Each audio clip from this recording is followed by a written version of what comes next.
Good morning, students. Today we are going to start a new lesson. This is the last chapter of our 12th class syllabus, that is economically useful plants and entrepreneurial botany and economic botany. So unit 10th, the economic botany. In this last chapter, there is 10th chapter is economically useful plants. What is economically useful plants? So most of the plants are very much useful for the mankind. They may be provide us food or pulses. They may be give fodder for cattle. They are providing fiber plants, timber yielding plants, oil yielding plants, medicinal plants. And some of the plants are used in paper industries, dye industries, cosmetics, in such a way how the plants are very much useful for mankind, both purposely as well as economically. So these are comes under in this chapter, that is called economically useful plants. How these plants are very much useful for day-to-day life of mankind. That is why he has domesticated lot of wild plants.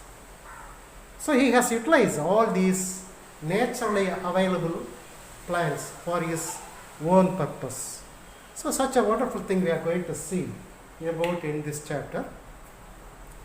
Next thing, entrepreneurial botany. What is entrepreneurial botany? How the plants are useful for commercial purpose, or how we can use plants as a business implements. That means how these study of botany or study of plants will be helpful for business establishment. So that can be studied in entrepreneurial botany. This chapter is very easy to understand. But only thing is, you should study, you should by heart about binomial name of each and every economical useful plants. So as far as this chapter is concerned, almost all plants which are how they are useful in our mankind, that we are going to study in detail. So hence you should remember one thing, each and every economically useful plants you should study about binomial name of the plant. It's very important. If you are writing about only the common name of the plant, that might not be useful. The common name of the plant, if you write, that will not be value for examination. So if you use binomial name, then only this will be, you will get marks for the name of the plants. Next, you should study about how these plants are used. Then which part of the plants are used, whether these root of the pot or leaves of the pot or fruits of the pot or branches of the pots or seeds of the pot, which are bark of the pot or extract of the pot or latex of the pot, which part of the plant you are utilizing for your various purposes. That is very important. Then apart from this, you should understand about occurrence, where these plants are obtained from. These occurrence are naturally where it is available. These are all the things to be studied for each and every economically useful plants. So that is a superficial idea about this chapter. It is economically useful plants and entrepreneurial botany. The land and water of the earth sustain a vast assemblage of plants upon which all other living forms are directly or indirectly dependent. That means both on land as well as water, plenty of plants are available.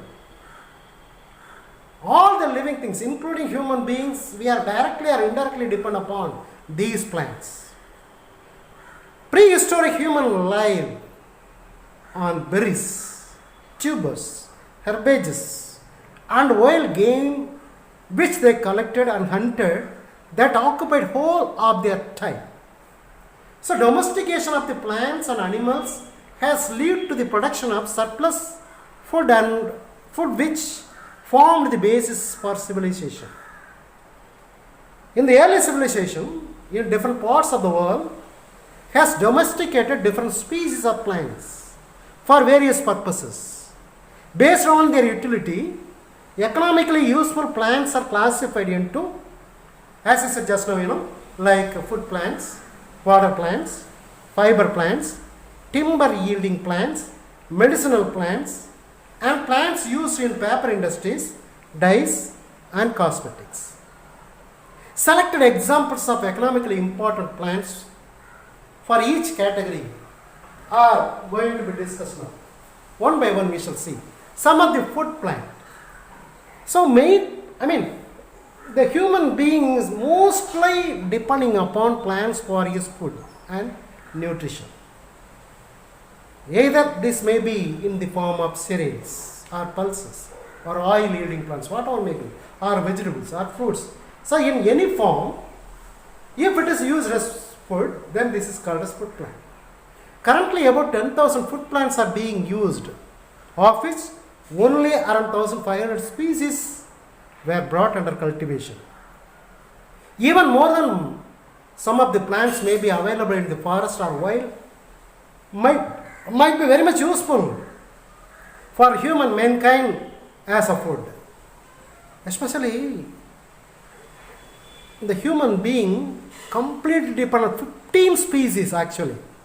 But more than 1,500 species were brought under cultivation. But even though most probably depending upon certain species only 15 species he has concentrated for his food. Especially wheat, rice, paddy, such a type of plants he depend more.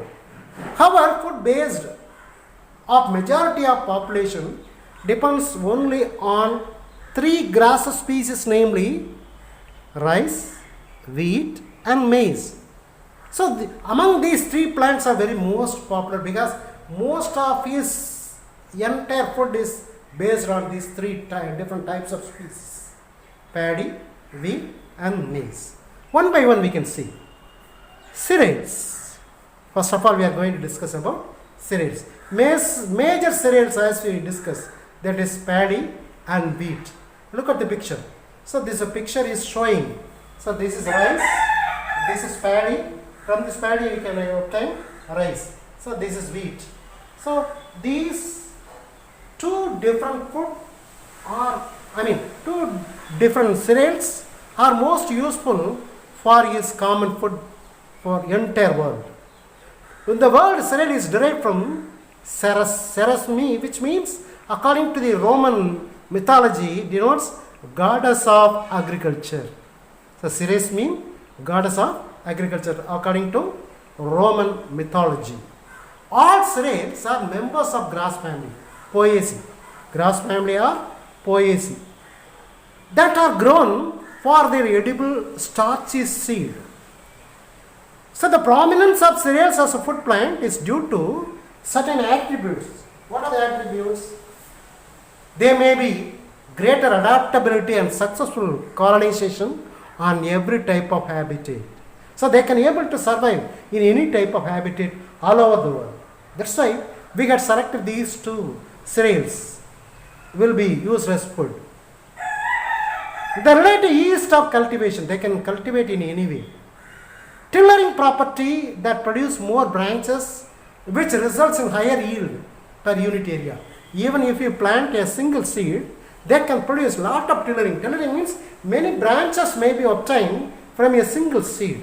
So this is another important property which is making us to use as a common food. So tillering property is another important fact. Compact and dry grains. So the seeds or the fruits which are obtained from these cereals are very compact and they are being very dry as well. If it is wetty or juicy, they may be spoiled easily. As long as they are being as a compact as well as dry grains, that can be handled very easily. They can store for a long time. So they can be easily handled, transported and stored without undergoing any spoilage. So this is another main important criteria which have been used as common food. Highly calorific value. If you take these cereals food, you can get more amount of calorie. You can get more energy. That provide energy for us. The nutrients provided by the cereals include carbohydrates, proteins, fibers, and wide range of vitamins and minerals as well. So that is why they are giving very good complete food for us. Cereals can be classified into two different types based on their size, namely major cereals, minor cereals.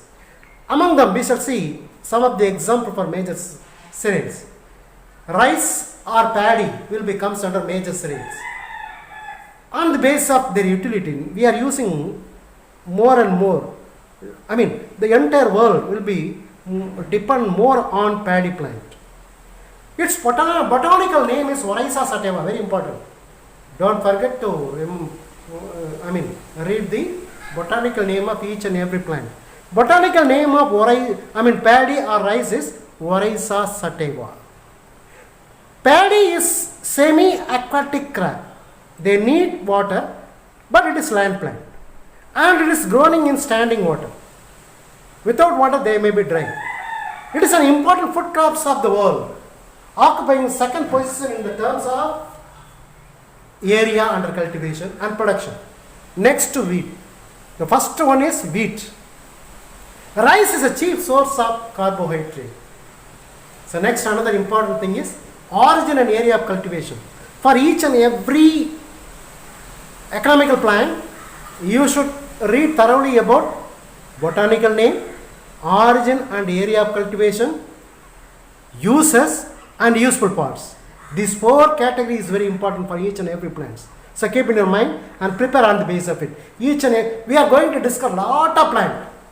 All the plants you should remember their botanical name, where it is origin and area of cultivation, how they are useful, which part of the plant is used.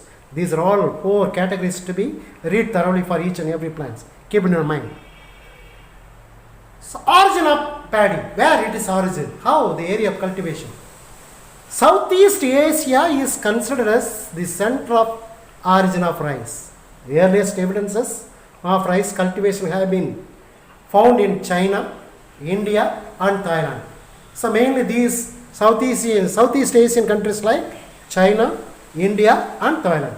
It is mainly cultivated in delta area, that means riverbed area, and irrigated regions of Tamil Nadu, especially the belt of Tamirabarani, Kaveri. In this area, the paddy is cultivated more and more. How these are useful? The rice is easily digestible, calorie-rich cereal food, which is used as a staple food in southern and northeast of India. Various rice products such as flaked rice, aval. So aval is very common food in breakfast food, or even this is used as snacks. Puffed rice, that means poached rice, pori. So after fry it, we can get it. Or used as a breakfast cereal, or used as snacks food in different parts of India. Rice bran oil. Rice bran oil means the oil is obtained from bran. Bran means taudu. Tavutla irundhu edukakodiya எண்ணெய் எல்லாமே rice bran oil. It is more vitamin A content. So rice bran oil obtained from rice bran is used as culinary. Culinary means making vegetables, curries, or even sambar, or even any other cooking material can be prepared from rice bran oil. On industrial purposes, then husk. Husk means umi.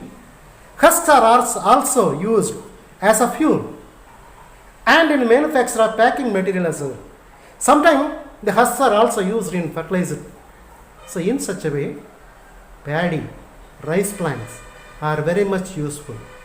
So that's all about rice. Next we are going to say another plant, that is wheat. The botanical name of wheat is Triticum aestivum. Many species of wheat plants are there. Triticum durum, Triticum aestivum and so on. So botanical name of wheat plant is Triticum aestivum. Where it is origin and area of cultivation. The earliest evidence for wheat cultivation comes from fertile Crescent region. The common cultivated wheat Triticum aestivum is cultivated for about 7,500 years ago. Wheat is mostly cultivated in North Indian states such as Uttar Pradesh, Punjab, Haryana, Rajasthan, Madhya Pradesh and Bihar. What are the uses of wheat? Wheat is a staple food in North India. But in South India we used to use rice. But in North India, completely, most of their daily diet is consist of wheat food. Wheat flour is suitable to make bread and other bakery products. Processed wheat flour that has little fiber, which is having very less amount of calorific value, that means sugar patient can be able to take wheat, is called maida. That means the processed wheat flour that has little fiber is called maida, which is used extensively in making parota, naans and bakery products. Malted wheat is a major raw material for producing alcoholic beverages. Wine, brandy, whiskey, rum, such a type of alcoholic beverages also can be obtained from malted wheat. And nutritive drink as well can be obtained. So most of the, another important cereal is corn. Most of the corn produced is used as fodder than food. Corn syrup is used in the manufacture of infant food. Corn is raw material in the industrial product as well. And alcohol and alcoholic beverages also obtained from malted corn. So far we have seen about major cereal. Now we are going to see about minor cereals like millets. The minor cereals or millets can be also called as Sirudhaniyangal. Sirudhaniyangal means a small millet or small cereals. Minor cereals, we can able to say minor cereals. The term millet is applied to a variety of small, very small seeds originally cultivated by ancient people in Africa and Asia. They are gluten free and have less glycemic index. So these are finger millet, ragi. These are finger millet like ragi, kapai, kelvaragu. This is sorghum, cholam. So these are all minor millet. One by one we can see. First finger millet, ragi. Ragi, kelvaragu, kapai. In many names in Tamil they used to call. That is ragi, finger millet. Common name is finger millet or ragi. The botanical name of ragi is Eleusine coracana. Eleusine coracana is a botanical name for ragi. It is also called as finger millet. It is a crop of early introduction from East Africa as well as East Africa into India. Actually, it is introduced from East Africa. Ragi is rich in calcium. So calcium is very much important for strength of bones and teeth. Our body is become very strong and strengthy due to calcium and phosphate. So this calcium is obtained from ragi. What is the use of it? It is used as a staple food in many southern hilly region of India.